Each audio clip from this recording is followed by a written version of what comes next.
welcome. We have a fantastic session in store for all of you today. We're not drinking beers up here, these are waters. But this is an interesting look, I like it. All right, I have two unbelievably intelligent, talented women in front of you all today. We have Finola Austin from Linqia, Haley Kalil. How many of you follow Haley on social media? Haley Bailey? Yeah? You guys have good taste. No, I'm kidding. If you don't, I hate phones during sessions, but let's do 20 seconds. Take out your phones. This is worth the time. Follow Haley. What's the first channel if somebody goes to follow you? What do you normally say? Depends on their style. Oh, that's TikTok, YouTube Shorts, Snapchat Spotlight if you're 12.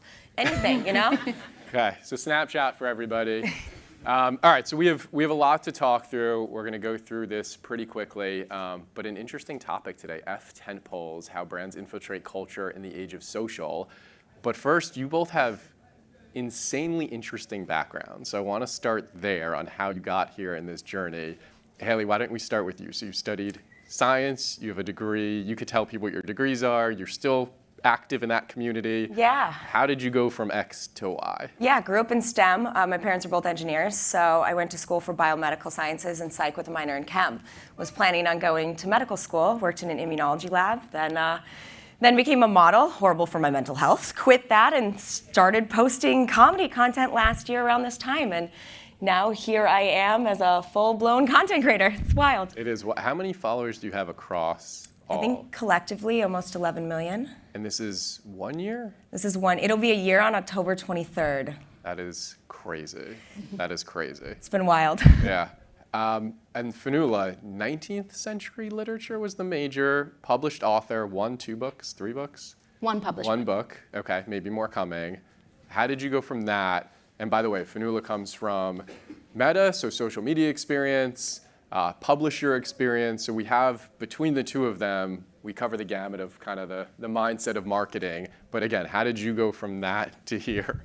Yeah, it might seem like a little bit of a weird switch, but the type of 19th century literature my master's was in was the really popularist 19th century literature. So something called Victorian sensation fiction. Lots of bigamy, murder, people being pushed down wells. And it was the popular entertainment of its day. So these books were serialized, and there were no copyright laws. So people would be guessing the endings, putting on plays at the theater before they knew the ending, trying to guess what was going to happen. And there was merchandising around it as well. So I was always really into how do you touch as many people as possible and how do you earn attention? And so social media was kind of what I wanted to do. Started in PR, then ad agencies, then media side at Refinery 29, then went to a platform to learn it from the inside.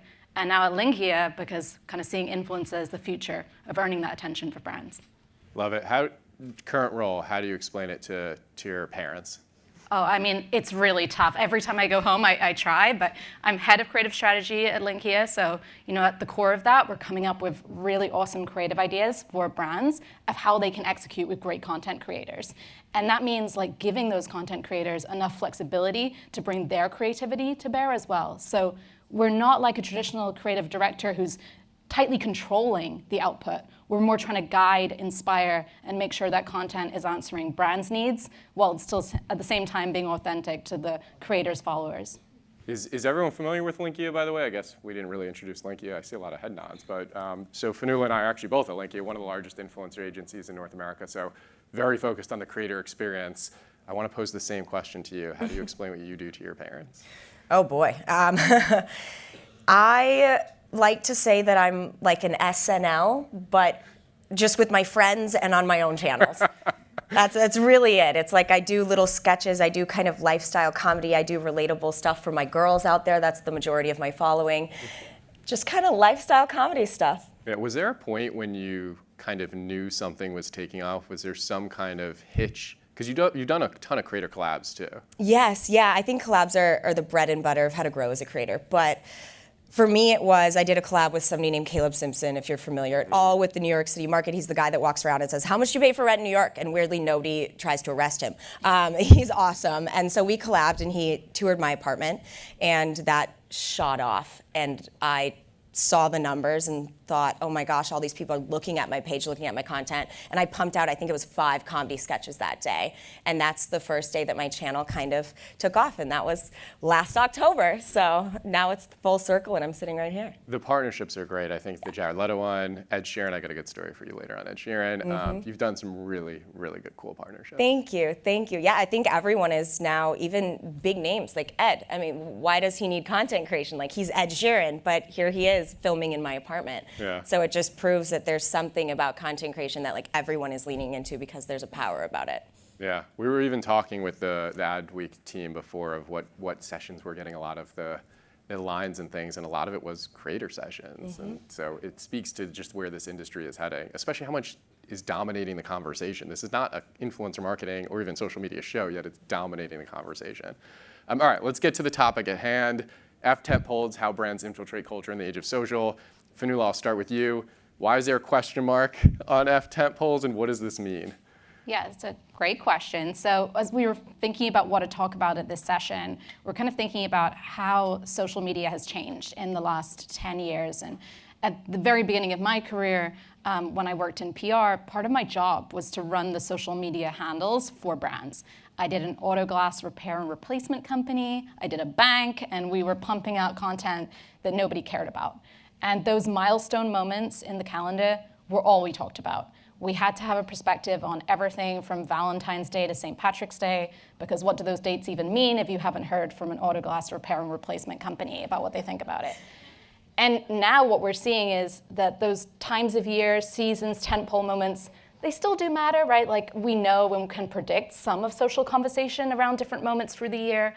But there are also things that just light a match, trends that pop up. Like, who knew we would all be talking about the Roman Empire a few weeks ago? And then that happened on social. And so what we're seeing from brands is a desire to be more agile, but also questions about how quickly they can move, whether they need to be part of every single conversation. I'm a big consumer of Reddit as a social platform, and I love the subreddit Fellow Kids, which mocks brands that are trying to speak like a Gen Zer and getting it wrong or coming too late to the conversation. So I think the question is here because it's like, well, how can you plan? How can you plan for the unplannable? Which trends do we think have sticking power versus which ones don't? And then how can we tap into influences to bring it to life? And then the other thing I'd say is that even with those traditional tentpole moments, we're seeing brands that do well kind of come from a less traditional kind of standpoint. So you mentioned SNL, right? I think about Thanksgiving and that song Back Home Ballers, which came out a few years ago, and yet every Thanksgiving that strikes a chord because it's a more realistic look and a more relatable look at that tentpole moment. Or, I'm sure a lot of you are thinking about Super Bowl for 2024 right now. So, Super Bowl is like a great moment where you can think about how to use that second screen and how to hack the moment or create content that's not traditional tentpole advertising. So those are some of the things that are top of mind for me. Yeah. Was anyone at TikTok's Healthcare Summit yesterday? Yeah, a few hands. Yeah, they were talking about if you look at the spikes in all the social conversation, it's not Super Bowl, Valentine's Day, back to school. Like, that's just not how consumers interact with these social platforms. So as much as we love calendaring that way, and it is more simple to plan that way, that's not really how the conversation is being driven right now. For you, Haley, a lot of your content is about cultural relevance, the current moment. As a brand, you're always trying to do two things: partner with creators, but you're also a creator yourself. You're trying to have your brand grow following, become a creator. Yep. How do you plan your content? Do you calendar it for the year, or how do you think about culture? Absolutely not. I think me, as well as a lot of content creators, especially younger ones, Gen Z, and now we're getting into Gen Alpha, they do not schedule anything. They are just like, whatever they feel in the moment, they're going to post it, they're going to make it. There's so many things that change so fast on social. I mean, I don't think we ever thought we'd be talking about the Grimace Shake as much as we were, but it overtook my entire FYP for, I would say, 2 weeks straight. It was just Grimace Shake, Grimace Shake, Grimace Shake. And so I think it's fun to watch brands try to harness the power of this like random posting. For me, there's really nothing scheduled about it, unless, of course, I'm working with a brand that needs a long time to prep a certain concept, and then I'll have a scheduled post. But everything else is kind of in the moment. When brands reach out, is it surrounding these tentpole moments, or is it more evergreen? I would say, see, I didn't know what the word tentpole meant in this context until I actually talked to these lovely people, because it's just a word that isn't around for creators. I don't think a lot of creators even know what that means. For me, it's more like, hey, we have the launch of this new product. That's a lot of what I do. And then I do have things for Christmas, obviously. You have Thanksgiving. Super Bowl is a big one. There's all these things set up for Super Bowl. But I think brands are starting to lean more into the moments that happen on social media versus Thanksgiving, Christmas, all of these things that we're used to seeing back when we'd go to the mall to go to Kohl's. Yeah, no, that's a really good point. It's funny, I heard a lot of people ask about Duolingo in the last couple weeks. I feel like that's a popular one. We actually have Zara, who runs that account, coming on the Creator Economy Live podcast in 2 weeks. If you don't follow that podcast, it's a great podcast. We co-host that one. But interesting how she will hop on every single trend. And I do think some brands then feel this pressure of, I have to be part of everything. And that can lead to big time burnout for social media agencies. That can backfire if it's not tasteful. There could be legalities behind that. So how would you, Finola, talk to brands about what is micro versus macro, and what trends do you actually have to think about? Yeah, and I think there's an important distinction here between what brands are doing on their organic channels versus what they're investing more in with influencer marketing campaigns or with their paid social as well. So I think, it depends on what type of brand you are. There are always going to be moments that are huge. If you're a jewelry brand, gifting is going to be important. So that holiday season or Valentine's Day is always going to be a moment that you're going to want to plan for and do great work around. There might be other tentpole moments that are less relevant, where maybe you can throw up a quick organic post if you want to say something about it. Don't expect it to do well. That's the 2023 equivalent of, the St. Patrick's Day autoglass kind of a post that I was working on back in the day. For brands, though, that have identified those strategic moments that they want to be showing up, I think it's then about saying, well, how can we do something different? So I think a big change I've seen is just going from the testimonial style influencer content of, here's this product, I recommend this product, to actually more creatively driven ideas. And that's where an influencer partner comes in that can help guide that process and help you understand what level of creative freedom to give to creators while still protecting your brand. How do we make sure all those mandatories are there in the brief? How do we make sure that your legal department isn't going to be really upset about that content or cause any delays? But how do we make sure that you're still showing up in a way that stands out against all of the noise? And that can be tapping into those trends that have more longevity. So some of those are things like skit comedy, not going anywhere on social media. It's absolutely huge. It can be tapping into particular content formats that we have, right? Like green screen, huge. If you want to demo how an app works, how to sign up for something on a website, how to fill in a form about your hair type to get customized hair products, all of that is going to be around for a while. Or really fun transitions and VFX effects. Those are the kind of trends that I'm saying you should be jumping on as a brand, and you should be working with partners who can help you do that. The type of trends you might want to steer clear of are those trending audios that are all over your For You page for 1 week and then sound kind of stale and tired by the following week. Those trends that are more flash in the pan moments where you don't really need to show up and you're not going to miss out on much if you don't. Yeah. Do you feel an internal pressure on those flash in the pan of that you have to participate in them as a creator, or do you also stick to things that you feel like are going to have longer? Oh, no, I love a flash in a pan. But then again, I also post a lot more, and most of my stuff isn't branded. So for the people that are social media girls, they're scrolling and they're like, oh, Haley did this trend, and it's fun for them to see all of their favorite creators doing the trend in their own voice. So those are great for me. But as a brand, yeah, it's going to be a very quick hit, and that's about it. Yeah. Like, you got to think of a stronger ad that's going to last, because sometimes you run an ad boost for 30 days, 30 days, 60 days, 90 days. So that people are just going to scroll right past that because they've heard that audio 10,000 times and they don't even want to see another one. Yeah. We actually, as a company, rebranded, what was that, a year ago, and we landed on the tagline, Calm in the Chaos, for some of this person where we do feel like trends is very chaotic. We had a whole conversation on the pod a couple weeks about unhinged brands and what's happening with unhinged content. I agree. I don't think you need to be on most of these things that are happening out there, but it's very hard to decide which you do be a part of. And I think that's leading to a lot of stress for brands. And that goes back to just, do you understand yourself as a brand? Do you understand what you stand for? And which moments properly represent that? Because Taylor Swift, there was a lot of creative content, but you don't have to be part of that conversation if it doesn't fit for you. I had a conversation with a beer company the other day, and it was like, does a beer brand really need to be part of this conversation? Like, you know what you are, you have to represent that. So I definitely agree with all that. With creators, so let's talk about brand partnerships, because I know we're about halfway through, so we should switch to that.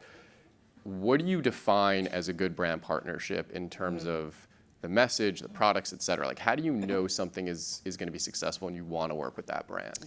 I think creative control is really important. So if you trust a content creator, and I don't think a brand is going to work with a content creator, hopefully, if they don't trust their creative process, give a content creator some creative freedom.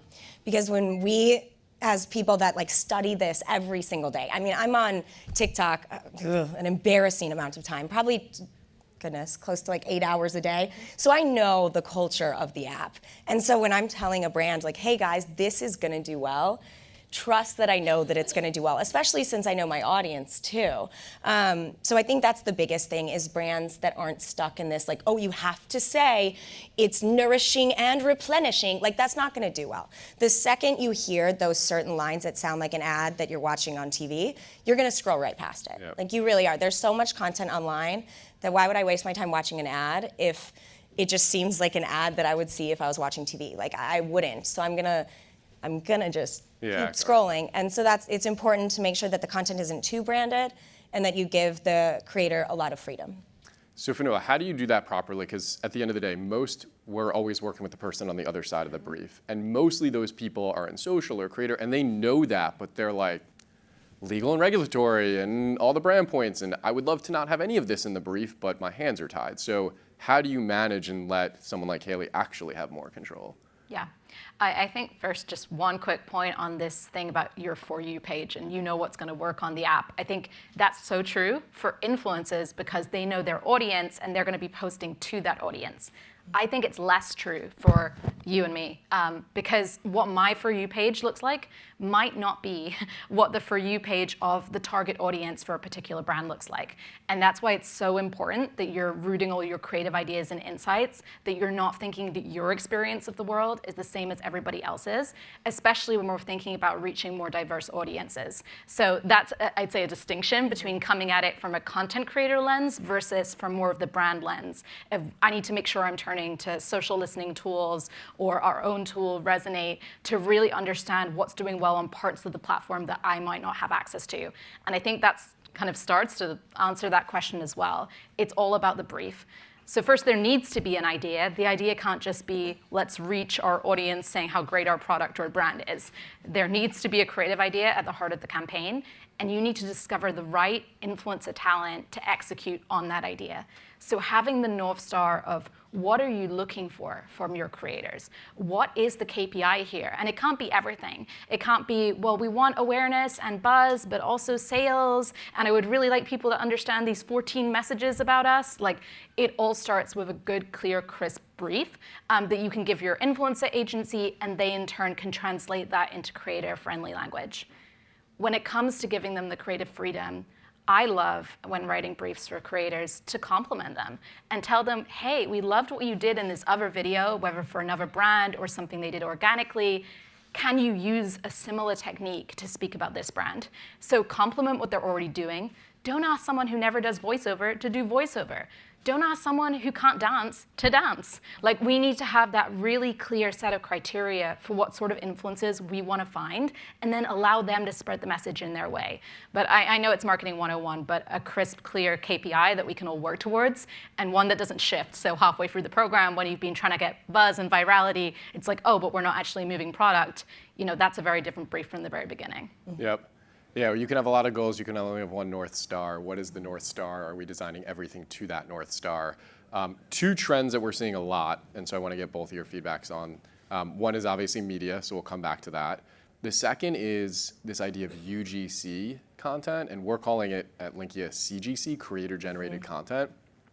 Would you ever work with a brand where maybe you're posting one thing and then giving them on the back end that more branded message or something that isn't necessarily perfect for your audience? And are you hearing more requests for things where they don't even want you to post, they want it for media or their own channel? Yeah, I do get requests like that. I think For me as a creator, and it depends completely on the creator that you're going with, I tend to stay clear of really branded content because I think it turns people off from your channel. They're like, oh, this girl's just constantly trying to sell us something. And even if you're on a brand's channel, if you're scrolling on TikTok and it's a sponsored ad, and let's say it's coming from Target, and it's still your face, they're still like, oh, that's Haley, and she is trying to sell us vitamins. I don't love that image because I think Gen Z and younger just have been advertised to their entire life, and they are over it. They're like, nope, nope. So I try to keep that in mind. But yeah, I think a lot of content creators are getting requests for more of like, hey, this is the style of our brand's page. Can you do something in this style for our page, and then in your style for yours? And I'm totally open to doing that. I think that it's interesting. Yeah, it's an intelligence and an understanding that you got to earn the right to convert an audience, and if you're just constantly trying to convert them immediately, they will never convert at all. Yes. And if you can just build the trust and bring people down, they will eventually convert. Let's talk paid media. So brands value paid media equally, if not more, little inside scoop, as the organic reach of the creator. How do you then balance that, considering what Haley just said? Yeah, so I spent the last 4 years at Meta entirely working on paid, so it was interesting for me to come back to the organic space as well. And the way I see it, a lot of brands have a big problem with their paid, which is creative fatigue. They don't have enough great social first content. They maybe get a couple of times a year from their creative agency a load of assets that were TV first. Social cut downs is one of my least favorite words because you can't take a 30-second spot and then make it make sense in 6 seconds. And I've spent a lot of time trying. It's a real problem if they haven't designed for social media from the very beginning. And then on the other hand, we have content creators who are making awesome content for social all day, every day, like 5 posts in a day. It's crazy to me. You're putting out such high quality content. And so you think it's a marriage made in heaven, right? Like we can just take these great content creators and these brands that need to fuel their paid media. But it's hard because there are different needs, and what works in paid isn't necessarily what works in organic. We tend to see shorter content is what's needed in paid versus audiences have more patience to watch a long video from a creator whose face they know, who they already follow. There's also sound on versus sound off, right? So in the TikTok environment, which we've been speaking about a lot, or on Reels, most people do have their sound on, and it's a very audio-led platform, and that's incredible. It's given us as creatives so many more opportunities to create really memorable creative for brands. But when you take that to a paid media space and you have those videos showing up in feed, we know that people don't have their sound on when they're scrolling through Instagram and Facebook. We know even in stories, it's around 60% sound on, rising up to over 80 for Reels. And so the ads need to make sense with the sound off. You need to make sure if you're in line at the grocery store or your kids are yelling that you still get that impression and understand the message. And so a lot of post-production treatment of great organic influencer content is what I'd be recommending for your paid social. So think about overlaid text treatments, adding title cards and end cards, making sure that that message is really delivered. And yes, potentially briefing creators to give you additional assets beyond what they're putting on paid. So if you need great GIFs of someone holding your product, that creator might not be posting that to their own Instagram, might look out of place on their feed, but that's a great thing for you to have if they're comfortable giving you that. And I also want to say to your point about your face and constantly trying to sell people things, again, it comes back to the type of creator. Some creators, their face is their brand. They're front and center in every piece of content. But if you're a VFX creator or someone who does amazing embroidery or makes clothes or films your hands doing cooking, it's not your face. It's more of your skill set as a content creator, and you might be much happier for a brand to use that in their paid media. Yeah, and if you need to your point, Haley, sometimes you also could work with a creator that has little to no following if you just need an asset on the side, and there's a time to use someone like yourself, and that's different. We were talking about Corporate Natalie, who's actually also coming on the podcast in the next couple of weeks. Watch her ads. They are amazing. They're like entertaining ads. I look forward to Corporate Natalie's ads because she's her fully in the ad, and I think you do the same thing. You don't change anything about the organic versus the media, and that makes it entertaining. How many people invest in influencer in the audience? Brands, agencies, so a good number. How many do media with the content? So take the content of influencer, put it into media. Okay, similar number of hands. All right, media is a huge part of the equation. We do our annual report every year, State of Influencer Marketing, that went live 3 or 4 weeks ago. and there's all kinds of data on where's the money coming from, what channels are they using it in. I thought it was so interesting that paid social and organic social was obviously 1 and 2, but display, CTV, email, digital out of home, you're gonna start seeing your face. Look at those contracts of where the content could be used all over the place because brands are understanding this is no longer a social construct. And it's exciting for influencers too, right? Like if you look at, I think CeraVe is one we talk about a lot, is doing an awesome job with their influencers. The excitement of those dermatologists to see themselves on billboards in Times Square, like that's something that they didn't imagine for themselves when they started sharing skincare advice to a few followers on social media. So I think with the taking of that content to new places, it's exciting from a brand's perspective because this is much more price effective than traditional production with a creative agency, but it's also exciting for these influencers. They're growing their followings, and I think we see that from the creators we work with. They want long-term relationship with brands that bring them to places they never thought they would be, that bring them into a Super Bowl spot, that bring them to a huge billboard, that give them the opportunity to co-create a product. Like the excitement of those creators who found that their menu hacks were on Chipotle's app. Like these are things that people never imagined for themselves, that brands have the reach to make a possibility. I was part of the CeraVe campaign, and I saw myself on a billboard, and that was part of the process. Is I would always do these fake billboard reveals, and I would Photoshop myself onto a billboard. And CeraVe took notice and was like, "We're going to put you on the billboard." And then my following sees that and goes, "Oh wow, Haley achieved something that she wanted to achieve." So of course the engagement in the post was much higher than if it was just like a plain piece of organic media. Yeah, paying attention to the feed and knowing what the Yes. creators. How was Yep. the academy? You went to the academy. Oh, it was so much fun. Yeah. CeraVe, they are, I always pronounce it wrong because I'm from Minnesota, and they always have to correct me, but they are a wonderful company to work with. I think that they're brilliant with their social. They always pick trending creators. They always let the creator kind of figure out how to take the brief and turn it into their voice. Yep. They're a great brand to look at for social. Yeah, they've done social and creator first. Yes. Like that really is their strategy starts there. 3 minutes, let's do a rapid fire. Okay, are we ready for rapid fire? I think All right, I'm ready. gonna ask, we're gonna do 3 questions, one at a time. You could each go. I'll start with Haley. Which brands do you feel, other than CeraVe, are killing it on social right now? Duolingo, Skims, and L'Oreal.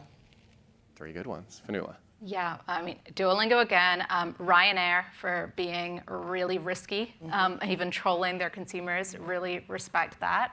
I'd say Chipotle that I just mentioned as well, and I think you're right that McDonald's did such an amazing job last year for Grimace's birthday in their organic and their influencer and paid as well. Love it. Would you ever launch your own brand, and if so, what would the products be? Maybe, but it's a lot of work. It would probably be like comfy clothes, sweatpants, crop tops. Okay.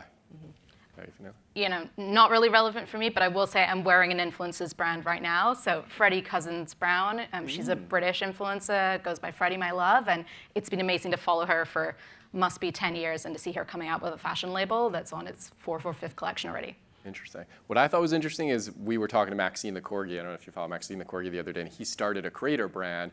And I asked him the question, if a brand had approached you in that space and said, we want to start something with you, under our line, maybe it's rev share, I don't know what it is, would you have ever started this brand? And he said, definitely not. So to the point, I don't know who listens to All In podcast, there was a rant David had on there, Friedberg. These creators are either going to be your competitors moving forward or your partners. There is no question about this. Especially CPG and beauty, every category, these creators are going to have a much easier time starting brands in the next 10 years. I would get them on your side now. Figure out how to do product collabs. That is going to be one of the biggest trends in the next decade. Final question. What has been your favorite collaboration, brand and then creator? Creator, Zach King. I love him. love He's such Zach. a wonderful person. So much fun to work with. Brand, CeraVe, they were so great because it was a billboard, but oh man, Hugo Boss is also fun too. You get to do all these activations with Boss. Like the Maluma, I went to the Maluma concert the other night, and that was so much fun. So they're great too. Is all that when you go to these events, is it part of the engagement, or these are all, they're calling you and they're saying, can you come to this, can you come to that? It's usually, hey, we've got this big event. Maluma's going to be wearing Boss on stage. Write a concept to film him with you, and then that'll be the ad. Very cool. Do you have a favorite brand or creator collab over the years? Yeah, so it's hard because I'm newer to Linqia, so a lot of what I'm excited about that we're working on, we can't talk about yet. But I'd say one from my meta days was with Halion, and we created not the tooth fairy, but the gum fairy for a toothpaste about gum disease, which was super fun to like cast our fairy and the other creators, and it was skit comedy. So just super fun. It was more produced than a lot of creator content, but just a really strong creative idea that became the lead for the campaign. And then you can probably speak to this example more than me because it predates my time at Linqia, but the Teach Me How to Gummy campaign, I think, is a really great example of taking that virality of dance trends and turning it for a brand. But I don't know if you give more background on that one, Keith. You can ask, I know we're getting the time, you can ask about it at another time.